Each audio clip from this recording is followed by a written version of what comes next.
Hey everyone, ready to dive into something new? Today we're tackling photography tips, especially for those just starting out. Yeah, photography is one of those things anyone can pick up, and it's so cool to see how a few simple tricks can make your photos pop no matter what camera you're using. Exactly. And to help us illustrate these tips, we've got this dialogue between Tom and Emma, where Tom shares some advice with Emma. Sounds fun. We'll actually have Alex and Ella act it out for us, bring it to life a bit. So Alex, Ella, ready to step into the roles of Tom and Emma. Totally. Hey, Emma, I'm Alex. Hi Alex, I'm Ella. Awesome. Take it away. Hey, Emma, you asked about photography tips, right? Well, lately, I've been playing around with composition a lot. Composition, what's that? It's basically how you arrange everything in your photo. Like, think about where your subject is, what's in the background, that kind of stuff. Good composition is like essential for a good photo. Oh, okay. So it's not just pointing and shooting then. Nope, definitely not. Another biggie is exposure. Ever noticed how some pictures are way too bright or too dark? Yeah, for sure. That's all about exposure. You got to get the right amount of light, so you adjust it depending on like how bright or dark it is where you're shooting. Hmm. Exposure. Could you break that down a bit more? Sure. So like if a photo's overexposed, it's got too much light, everything looks kind of washed out. Gotcha. Anything else I should know? Have you ever heard of the rule of thirds? It's a cool way to make your photos look more, dynamic. The rule of thirds rings a bell, but not sure I've ever actually used it. It's pretty easy, actually. Imagine your photos divided into 9 equal parts, like a tic-tac-toe board, right? Yeah. Then you try to put the important stuff in your photo along those lines or where they cross. That makes the photo, like, pop more. Oh, I see. That makes sense. And one last thing, especially for photos of people, natural light's your best friend. Natural lighting. What's so special about that? It just makes portraits look amazing. It's way softer than, say, using a lamp or something. Mm. So you get nicer shadows, and everything looks more natural. Wow. Thanks for all the tips, Tom. I'm going to go out this weekend and try all of this. Wow, great job, Alex and Ella. It felt like I was right there with them. They really brought that dialogue to life. So let's unpack what we just heard. Starting with composition. What actually makes a photo well composed? Imagine you're telling a story, but with visuals. Composition's about arranging the elements in your photo, like the subject, the background, and everything, in a way that's pleasing to the eye and draws the viewer in. So it's not just about what's in the photo, but also where everything is within the frame. Right. Just like Tom said, it's arranging things within the frame. That's composition. Tom also brought up exposure. This one can trip up beginners. What's the simplest way to understand it? It's all about light, basically. Right. Exposure is finding the right amount of light for your photo. Too much light, like Tom said, and you get an overexposed photo all washed out. Too little, it's underexposed, too dark. That makes sense. Now, this rule of thirds, I've heard of it, but sometimes it feels a bit, I don't know, made up. Does it really change things? It might sound kind of random, but it's really helpful, especially when you're starting out. Remember that tic-tac-toe grid we talked about? By putting your subject along those lines or where they meet, you create more visual interest and balance, making the photo more dynamic. You've mentioned dynamic a few times. What does that actually mean when we're talking about photography? A dynamic photo is one that grabs your attention. It creates a sense of movement or energy, even though it's a still image. The rule of thirds helps you do just that. So it's not just about having things perfectly centered. Sometimes having things a little off-center actually makes a photo more captivating. Tom's last point was about natural light, especially for portraits. Why is that so important, especially when taking photos of people? Think about standing under those harsh fluorescent lights versus being out in soft sunlight.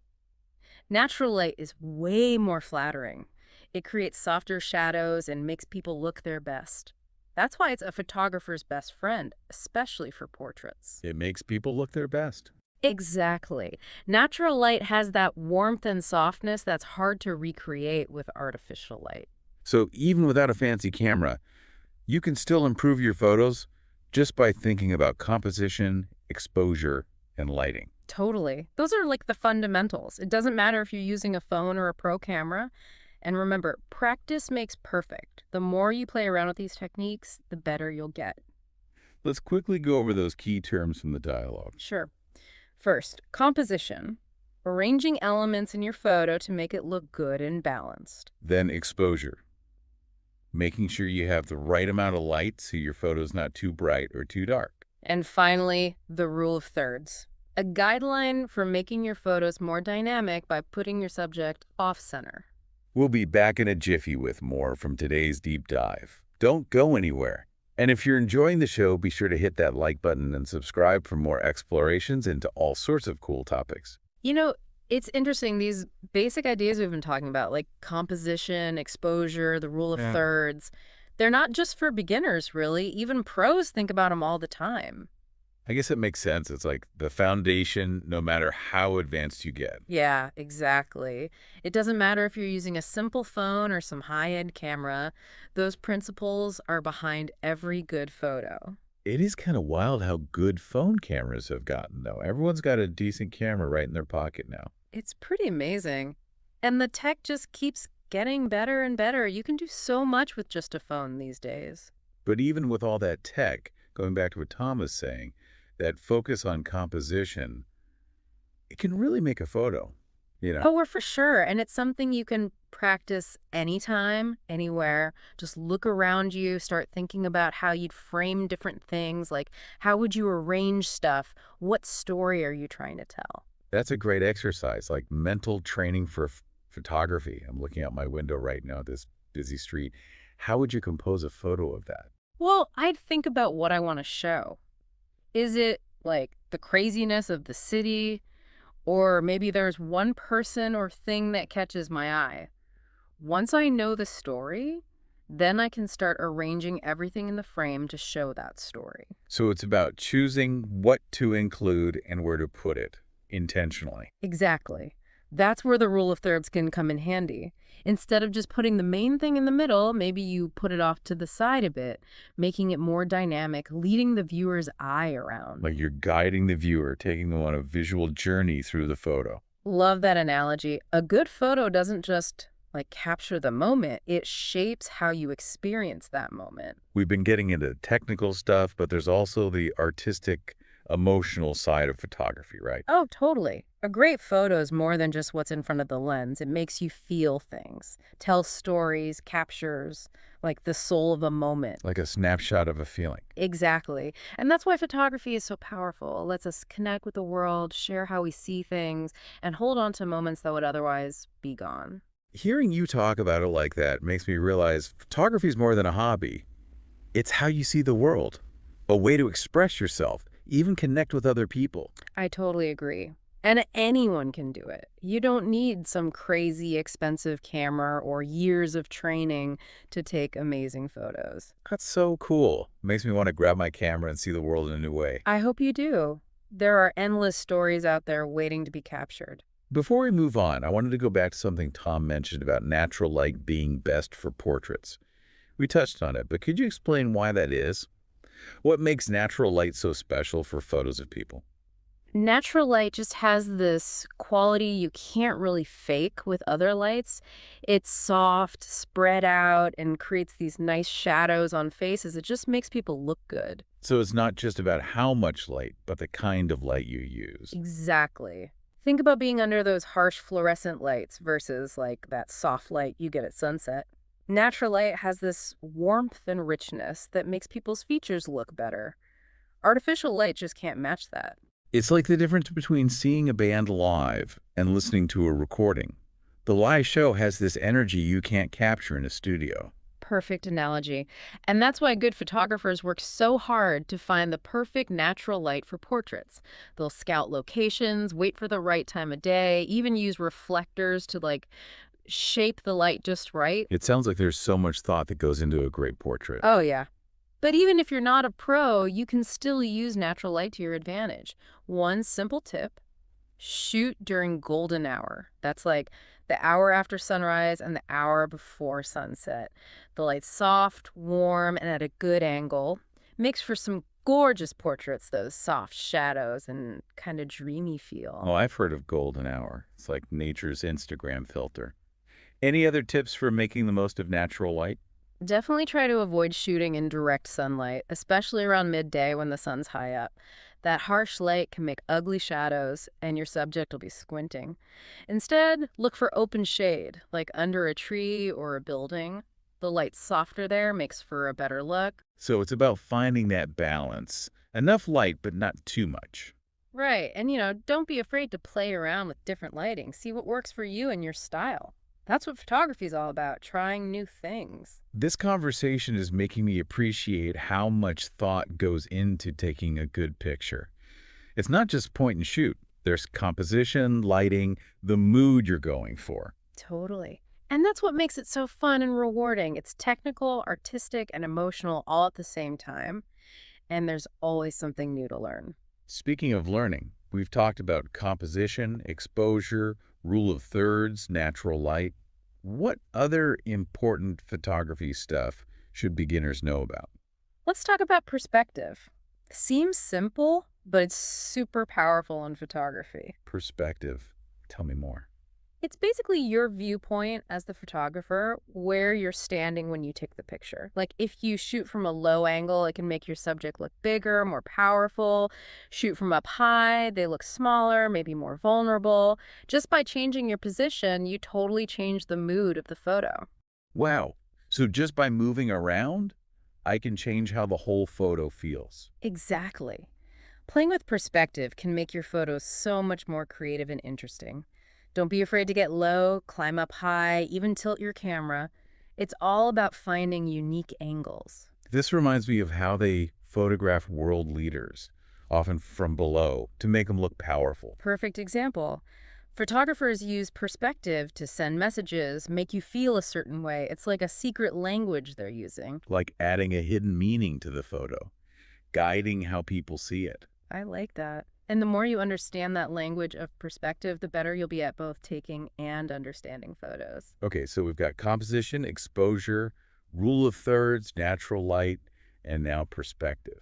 I feel like I'm leveling up my photography skills already. Awesome. Yeah. The key thing is to have fun and experiment. The more you practice, the more confident you'll become, and you'll find your own style. We've been focusing on still photography, but a lot of these ideas apply to video too, right? It's basically a bunch of still images put together. You got it. Composition, exposure, lighting, perspective, they're all important for video as well. And with video, you've got movement too, which opens up even more creative possibilities. It's like choreography plus photography. Exactly. And just like with still photography, how you compose your shots, use light, and choose your perspective can totally change the mood of your videos. Are you going for a fast-paced, energetic story or a more thoughtful, slow one? Your camera choices can tell the story. It's like painting with light and motion, creating something that unfolds over time. Well said. And like any art, the more you practice, the better you get at expressing yourself and connecting with your audience. This conversation has really opened my eyes to what photography and video can do. It's not just about pretty pictures or recording stuff. It's about stories, self-expression, capturing the world in a way that's both personal and, relatable to everyone. Couldn't agree more. And now with technology so accessible, anyone can be a visual storyteller. That's inspiring. Okay, I think we've covered a lot today, from beginner tips to the deeper meaning of photography and video. We have. Hopefully everyone listening feels inspired to get out there and start taking pictures, try these techniques, and capture their own view of the world. Me too. Let's do a quick recap of those key terms we've been using. Definitely. Always good to refresh. First, composition. How you arrange things in your photo to make it look good. Then exposure, making sure you have the right amount of light. Don't forget rule of thirds, placing your subject off-center for a more dynamic look. And of course, natural lighting. And last but not least, perspective. The angle you shoot from and how it affects your photo. Perfect. I think we've covered it all. We did. But remember, this is just the beginning. There's so much more to discover about photography. We'll be right back with even more from our deep dive into photography. Stick around. One thing I really love about photography is how accessible it is. Like, you don't need a fancy studio or to be a pro to enjoy it. Oh, absolutely. A camera and that desire to capture the world around you, that's all you really need. And nowadays, most people have a pretty decent camera right in their pocket, their phone. That's so true. It feels like everyone's a photographer these days, and there's so much support online too. Tutorials, inspiration, other photographers sharing their work. It's easier than ever to learn. Yeah, it's like this huge global community of people who love photography, always learning from each other. And the best part is there's always something new, a new technique or a different way of seeing things. It's like this constant journey of discovery keeps things interesting. Exactly. And the more you dive into photography, the more you realize how much there is to learn. It's like, every time you think you've figured something out, there's a whole other layer to explore. Huh. It's a great way to put it. And I think that's why it's so engaging. There's always a new challenge, something to push you creatively. Definitely. So, for someone just starting out, what advice would you give them? What are the key things to remember? Hmm. Good question. What do you think? I'd say don't be scared to experiment. Photography is about finding what works for you, your own style, your vision. Try new things, break the rules sometimes, see what happens. You might surprise yourself. Yeah, that's such good advice. It's easy to get caught up in doing things the right way, but often the coolest photos come from, going off the beaten path a bit. Exactly. And it's okay to mess up, to make mistakes. That's how we learn. Every photo, even the ones that don't turn out how you wanted, they teach you something. It's like you can't make an omelet without breaking some eggs, right? Exactly. Yeah. Embrace those mistakes. They're stepping stones. Oh, and another thing, find photographers you admire and really study their work. Look at their photos, see how they compose things. Try to understand why their pictures are so good. That's a great tip. There's so much amazing photography out there, pros and up-and-coming artists. Seeing their work can give you new ideas, make you see the world differently. Totally. And don't be afraid to connect with other photographers, online or in person. Join groups, go to workshops, strike up conversations. Photographers are usually super welcoming and supportive. It's like this giant global family of visual storytellers, all sharing their passion. And at the end of the day, remember to have fun. If you're not enjoying it, it'll show in your photos. So relax, experiment, and let your creativity flow. Great reminder. Photography should bring you joy. Well, I think we've covered a lot today, from basic tips to experimenting, finding inspiration, and being part of the photography community. Mhm. Any final thoughts before we wrap up? The world's full of beauty, just waiting to be photographed. All you need is a camera, an open mind, and that willingness to see things from a different angle. That's beautiful and so true. Well, folks, that's all the time we have for this deep dive. Don't forget to subscribe and like this episode. And until next time, keep exploring and keep shooting. Thanks for joining the conversation here at Kaz English. We hope you found it fun and informative. Don't forget to check out kazapp.uk. That's kazapp.uk for more tips, resources, and interactive practice. Keep exploring, keep chatting, and we'll catch up with you again soon.